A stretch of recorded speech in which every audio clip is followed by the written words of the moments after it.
The reef knot, or square knot, is used to tie two ends of a single piece of rope together to secure something. It's also used by sailors when reefing or furling sails, hence the term reef knot. But it's a very old knot, and its history can be traced back to ancient Egypt, where the shape of the knot was thought to hold mystic powers, and it was used as a healing charm. Also, it's been recorded in ancient Roman and ancient Greek history that they too thought it had mystical powers, and it was used as a protective amulet. It was also thought that it possessed or symbolized the fertility of the god Hercules, and was worn by brides during the wedding day. Hence the term possibly of tying the knot. It's also got history that it was used in conjunction with another knot as a potential tampering detector, but we'll have a look at that when we come to tie the knot itself. So I told you that a reef knot was used to tie two ends of a single piece of rope together to secure something.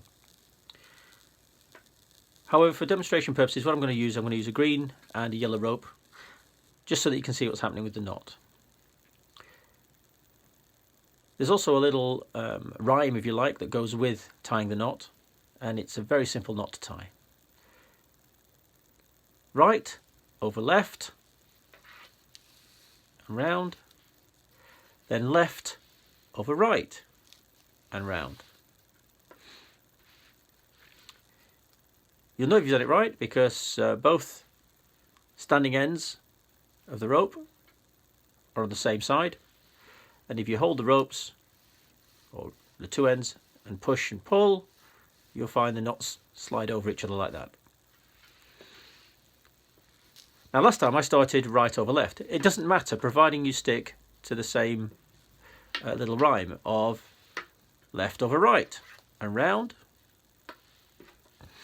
then right over left and round.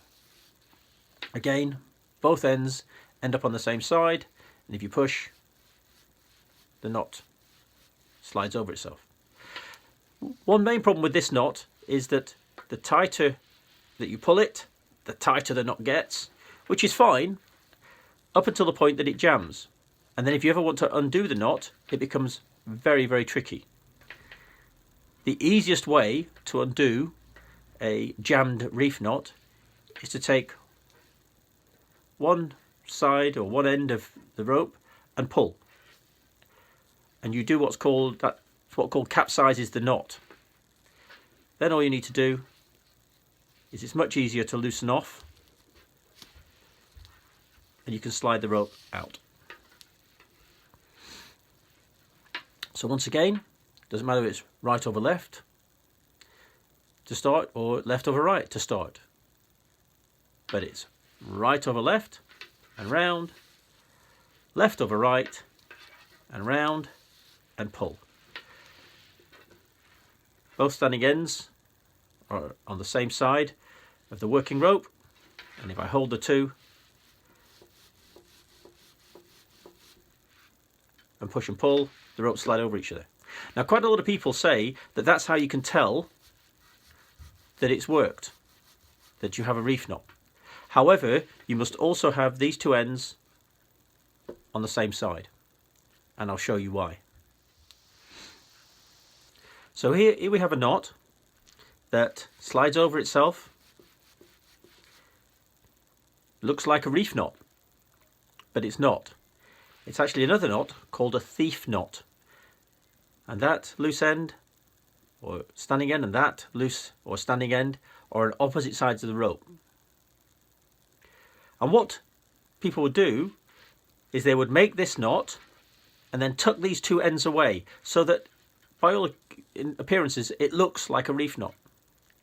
Then what would happen is your thief may come along, they would undo the knot, dive into the bag, get something out of the bag, then right over left, left over right, they would tie it, tuck the ends away so that they hope nobody knows that they've been there.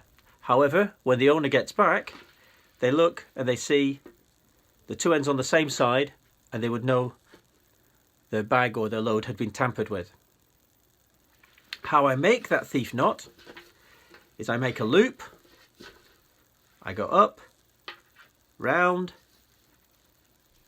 back down and pull, and then I tuck the two ends away.